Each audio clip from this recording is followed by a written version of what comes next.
शोभा त्याच्यामुळे गेलेली आहे.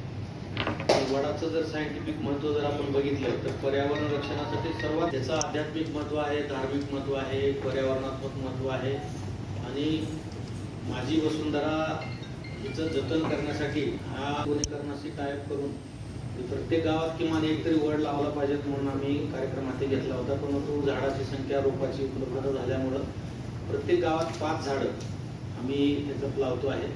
10 तारखेला प्रत्येक गावामध्ये हा कार्यक्रम सकाळी ठेवलेला आहे. त्याचं पूर्व नियोजन झालेलं आहे आणि ह्या 2-4 दिवसामध्ये त्याचे खड्डे खोदणे, सायंटिफिक त्याचं खत, त्याची सगळ्या इतर पूर्वतयारी ह्या 2-4 दिवसामध्ये होणार आहे. पंचायत समिती तहसील ऑफिसपर्यंत रोपं पोहोचवून देण्याची जबाबदारी आम्ही घेतलेली आहे आणि तिथून मग ग्रामसेवक, तलाठी आणि कृषी सहाय्यक हे गावात रोपं घेऊन जातील. जिथं शक्य आहे तिथं वृक्षदिंडी काढली जाईल.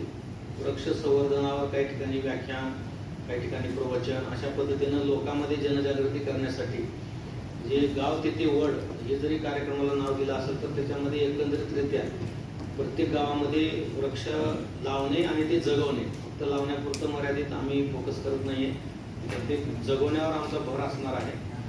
जिल्हा परिषद आणि जिल्हा प्रशासन संयुक्तपणे या गाव तिथे वड अभियानाचा शुभारंभ 10 तारखेला सकाळी करतोय आणि त्याच दिवशी सगळी झाडं लावले जाणार आहेत. प्रत्येक ठिकाणी आम्ही जाऊन आवाहन करतोय. म्हणजे मी तर पर्टिक्युलरली प्रत्येक कुठल्याही कार्यक्रमामध्ये गेले की वृक्षारोपणावर बोलतोय. कारण आता जर सर्वजण खडबडून जागे नाही झाले आणि मोठ्या प्रमाणामध्ये वृक्षारोपण नाही झालं, वृक्ष जगवले नाही, तर पुढच्या वर्षी 46, त्याच्या पुढच्या वर्षी 47 असं करत करत 50 पर्यंत टेम्परेचर जायला जास्त कालावधी लागणार नाही. आणि हे गांभीर्य लोकांच्या लक्षात आणून देणं आणि मोठ्या प्रमाणामध्ये NGOज असतील, व्यक्ती असतील, सरकारी निमसारखं आधी पावसाळ्यामध्ये वेळ लागल्यासारखं झाड लावलं पाहिजे.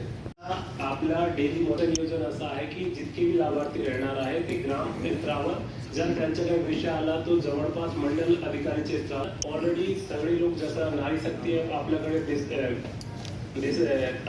जसं आला त्याच्यानंतर आपण त्याच्या प्रशिक्षणचा सेशन घेणार आहे आणि त्यासोबत महिला स्वतः त्या ॲपमध्ये अर्ज करू शकतात आणि त्यांचा लाभ घेऊ शकतात. आणि सेम आपल्याकडे 4 प्लॅटफॉर्म आहेत त्या संदर्भात. अंगणवाडी सेविका त्यामध्ये करू शकलेला आहे. अशा रीतीने 14 ठिकाणी ते अर्ज करू शकतात आणि योजनांचा लाभ घेऊ शकतात. या संदर्भात नियोजन आपल्या जिल्ह्यास्तरावर करण्यात आलेलं आहे. तर माझी अशी अपेक्षा आहे आणि मी सगळ्यांना असा विश्वास देतो की आपल्याकडे सुनियोजित रीतीने ह्या योजनांची अंमलबजावणी होणार आहे. जे लोक आपल्याकडे अर्ज करणार आहेत त्यांना सगळी सोयीसुविधा भेटणार आहे. आणि मी सगळ्यांना परत रिक्वेस्ट करतो की मधल्या काळामध्ये काही इतर जिल्ह्यांमध्ये असा माहिती आली की दलाल मार्फत ते अर्ज येणं सुरू झालेलं आहे. तर त्यामध्ये मी आवाहन करतो की आपला ॲप त्यासाठी म्हणजे तुम्हाला अर्ज करायचे तो लगेच तुम्ही त्या ॲप मार्फत अर्ज करू शकतात आणि जे प्राधिकृत अधिकारी आहेत त्याच्याकडे जावा.